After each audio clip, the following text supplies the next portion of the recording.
এই মুহূর্তের সবচেয়ে বড় খবর HD Live 24/7 এ बड़ी खबर breaking news now on HD Live 24/7। এখানে বাধারঘাটে আমরা এখন এসেছি মনশ্রীর বাড়িতে। মনশ্রীর শরীরটা একটু খারাপ এবং ডাক্তাররা পরামর্শ দিয়েছেন তাকে আইসোলেশনে রাখার জন্য। যা হোক, ওর মা এবং পরিবারের অন্যদের সাথে কথা বলেছি এবং ওর চিকিৎসার জন্য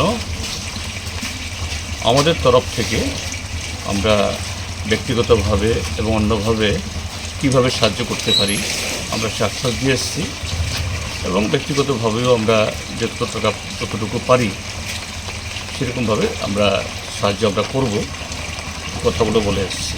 আমাদের সকলেরই দৃঢ় বিশ্বাস যে মনশ্রী ত্রিপুরাজ্যের সমস্ত অংশ মানুষের সহযোগিতায় দ্রুত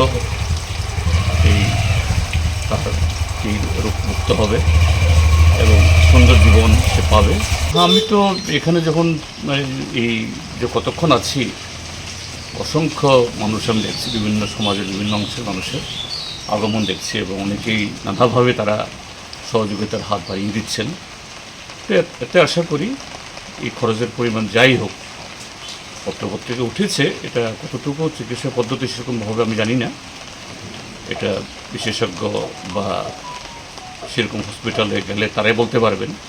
কিন্তু আমাদের সকলেরই সহযোগিতায় মনশ্রীর এই চিকিৎসার যে খরচ হবে এটা অসুবিধা হবে না, কিন্তু এটা আমি আশা করছি।